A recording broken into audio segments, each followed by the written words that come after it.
दोस्तों, साल है 1992।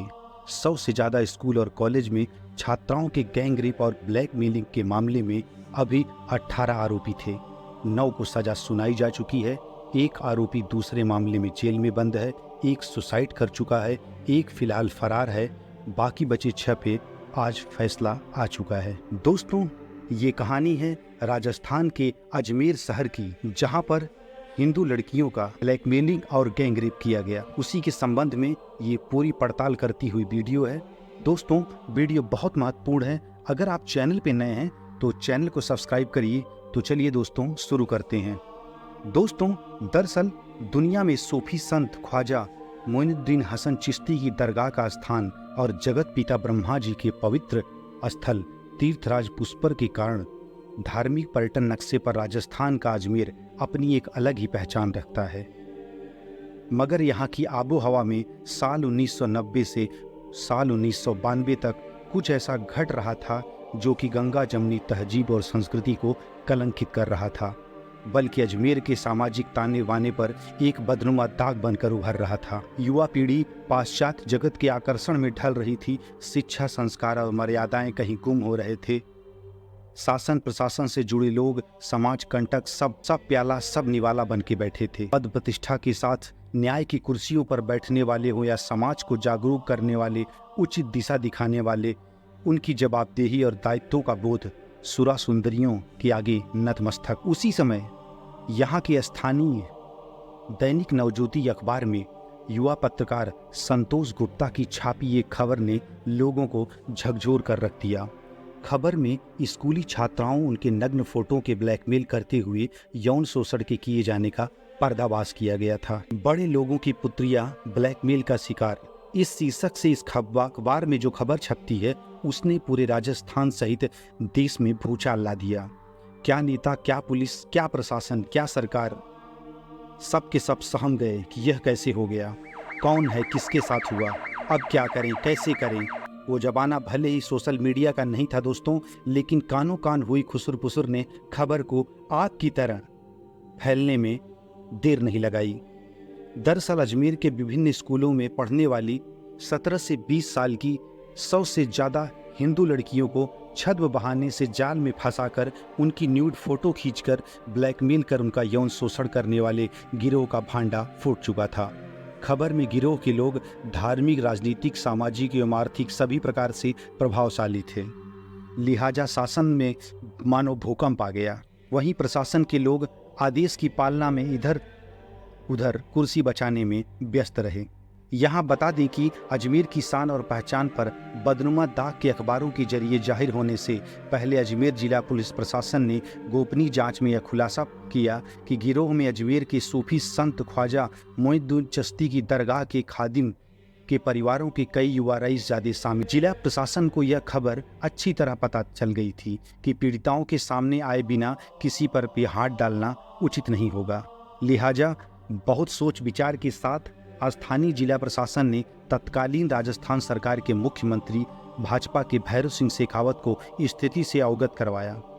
भैरव सिंह शेखावत ने शांति और कानून व्यवस्था बिगड़ने नहीं देने और अपराधियों को नहीं छोड़ने के स्पष्ट संकेत देने के लिए पुलिस को एक्शन लेने को कहा। लेकिन इस दरमियान ढीला ढाली के चलते साक्ष्य मिटाने और आरोपियों के अजमेर से भाग जाने का अवसर मिल गया। अखबार में स्कूली छात्राओं की अश्लील फोटो के जरिए ब्लैकमेल करने के कांड की पहली खबर प्रकाशित होने के लगभग एक पखवाड़े के अंदर जिला प्रशासन और पुलिस ने कोई ठोस कार्रवाई नहीं की। इसके बाद युवा संतोष गुप्ता ने दूसरी खबर छात्राओं को ब्लैकमेल करने वाले आज़ाद हो गए इस शीर्षक से दूसरी बार प्रकाशन डाला।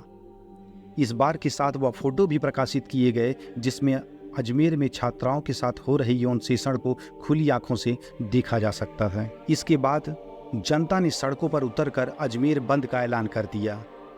यह दबाव शासन पर बहुत भारी पड़ा। नगर के जागरूक संगठन गुनहगारों को सजा दिलाने के लिए सक्रिय हो गए। स्कूली छात्राओं के यौन शोषण का सारा खेल शहर में सुनियोजित तरीके से मुस्लिम समुदाय के प्रभावशाली युवाओं द्वारा हिंदू लड़कियों के साथ खेला जा रहा था। इसे लेकर विश्व हिंदू परिषद, शिवसेना, बजरंग दल जैसे संगठनों ने मुठ्ठियां भींच ली। अजमेर जिला बार एसोसिएशन ने मीटिंग कर शहर के बिगड़ते हालात को लेकर चर्चा की और पीड़िताओं के अभाव में अपराधियों को सजा दिलाने के लिए उचित मार्ग खोजना शुरू कर दिया। वकीलों के शिष्टमंडल ने तत्कालीन जिला कलेक्टर अदिति मेहता से मुलाकात की। पुलिस अधीक्षक एम धवन की मौजूदगी में हुई वार्ता में रास्ता निकाला गया कि जिन आरोपियों को पहचाना जा चुका है उन्हें राष्ट्रीय सुरक्षा कानून के तहत जेल में डाला जाए ताकि जनता का गुस्सा शांत हो, इससे माहौल सांप्रदायिक न बने। तत्कालीन पुलिस महानिरीक्षक उपेंद्र भारद्वाज ने बाकायदा प्रेस कॉन्फ्रेंस कर खुलासा किया कि मामला वैसा नहीं है जैसा प्रचारित किया जा रहा है। अजमेर की स्कूली छात्राओं के साथ किसी तरह का षड्यंत्रपूर्वक ब्लैकमेल, शोषण, यौन शोषण नहीं किया गया। मामले में जिन 4 लड़कियों के यौन शोषण की फोटो छपी है उसमें उनका चरित्र ही संदिग्ध है। यह खबर आने के बाद पुलिस प्रशासन के खिलाफ और राजस्थान भर में आंदोलन शुरू हो गए। आखिरकार 30 मई 1992 को तत्कालीन मुख्यमंत्री भैरव सिंह शेखावत ने मामला CID CB के हाथों में सौंपकर जांच कराए जाने का ऐलान कर दिया। रिपोर्ट में यह भी लिखा गया कि गिरोह में सामाजिक, राजनीतिक एवं धार्मिक रूप से प्रभावशाली युवा शामिल। 1992 से जांच अपने हाथों में लेकर अनुसंधान शुरू कर दिया गया। जांच शुरू हुई तो गिरोह में युवा कांग्रेस के शहर अध्यक्ष और दरगाह के खादिम चिश्ती परिवार के फारूक चिश्ती, उपाध्यक्ष नहीम चिश्ती, संयुक्त सचिव अनवर चिश्ती, पूर्व कांग्रेस विधायक के नज़दीकी रिश्तेदार अलमास महाराज, इरशाद अली, इकबाल खान, सलीम, जमीर, सोहेल गनी, पुत्तन इलाहाबादी, नसीम अहमद, परवेज अंसारी, मोहेश लुधानी और बेसली उर्फ बबना अपराधियों के नाम सामने आए। इनमें शामिल हरीश तोलानी अजमेर कलर लैब का मैनेजर हुआ करता था, जहां अपराधी युवक कांग्रेस के उपाध्यक्ष नफीस चिश्ती और अपराधी सोहेल गनी छात्राओं के यौन शोषण की नग्न रील धुलवाने और प्रिंट करने के लिए लाते थे। पुरुषोत्तम उर्फ बबना रील से प्रिंट बनाया करता था। यह वही व्यक्ति है जिसके जरिए सबसे पहले स्कूली छात्राओं की नग्न अश्लील फोटो अपराधियों को सबक सिखाने और मुस्लिम युवकों द्वारा छात्राओं का यौनाचार बंद कराने के उद्देश्य से कलर लैब से बाहर पहली बार एक आर्किटेक्ट के पास पहुंचे। फिर वहां से ये वकील के माध्यम से भाजपा नेता वीर कुमार के पास पहुंचे। इससे अपराधी सजग हो गए और उन्होंने साक्ष्य लीक करने वाली कलर लैब के मालिक घनश्याम बुरानी का गला पकड़ लिया। फिर क्या था, मामला प्याज की छिलकों की तरह खुलने लगा। CID भी कहीं न कहीं एक दबाव में काम कर रही थी। दोस्तों, इसमें कई पीड़ितों ने आत्महत्या कर ली, कई शहर छोड़ के चली गईं। स्कैंडल में जिन लड़कियों की फोटोज खींची गई थी उनमें से कई लड़कियों ने अपनी जीवन लीला ही समाप्त कर ली। उन दिनों अचानक एक के बाद एक दर्जन लड़कियों के सुसाइड करने से यह मामला और गंभीर हो गया। आरोपियों के सियासी रौब के चलते कोई भी आगे नहीं आया। हालांकि बाद में फोटोज और वीडियोज के आधार पर लड़कियों की पहचान की गई और उनसे बात करने की कोशिश करी गई, लेकिन समाज में बदनामी के डर से कोई आगे आने को तैयार नहीं हो रहा था। लेकिन धमकियां मिलने के बाद सिर्फ कुछ लड़कियां ही इसमें डटी रहीं और उन्होंने ही 16-17 आरोपियों की पहचान की, जिनमें से एक अलमास महाराज को छोड़कर वर्तमान में सभी आरोपियों को पकड़ा जा चुका है। पीड़ित लड़कियों के आधार पर करीब 16 लोगों की पहचान के बाद कई लोगों को गिरफ्तार किया गया। सलीम को छोड़कर बाकी लोग अभी जमानत पर हैं। 100 से ज़्यादा लड़कियों को आज भी इंसाफ नहीं मिल पाया है। कोर्ट में मामला दर्ज है। जिन लड़कियों के साथ हैवानियत हुई उनकी उम्र आज 50 से 54 के पार हो गई है, लेकिन उनको आज भी इंसाफ का इंतजार है। अजमेर ब्लैकमेल कांड जिला अदालत से high court, supreme court, fast track court और पॉक्सो कोर्ट के बीच घूमता रहा। शुरुआत में 17 लड़कियों ने अपने बयान दर्ज किए, लेकिन बाद में ज़्यादातर गवाही देने से मुकर गई। 1998 में अजमेर की एक कोर्ट ने 8 दोषियों को आजीवन कारावास की सजा सुनाई, लेकिन राजस्थान हाई कोर्ट ने 2001 में उनमें से 4 को बरी कर दिया। साल 2003 दोस्तों, सुप्रीम कोर्ट ने बाकी 4 दोषियों की सजा घटाकर 10 साल कर दिए। इनमें मोइजुल्ला उर्फ पुत्तन इलाहाबादी, इसरत, अनवर चिश्ती और मारोडेना शामिल था।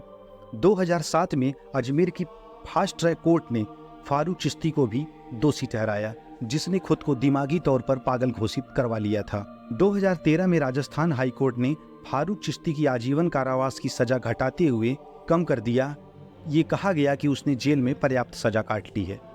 साल 2012 में सरेंडर करने वाला सलीम चिश्ती 2018 तक जेल में रहा और फिर जमानत पर रिहा हो गया। वहीं एक आरोपी अलमास महाराज, जो पूर्व कांग्रेस विधायक का करीबी रिश्तेदार था, वह आज तक पकड़ा नहीं जा सका है।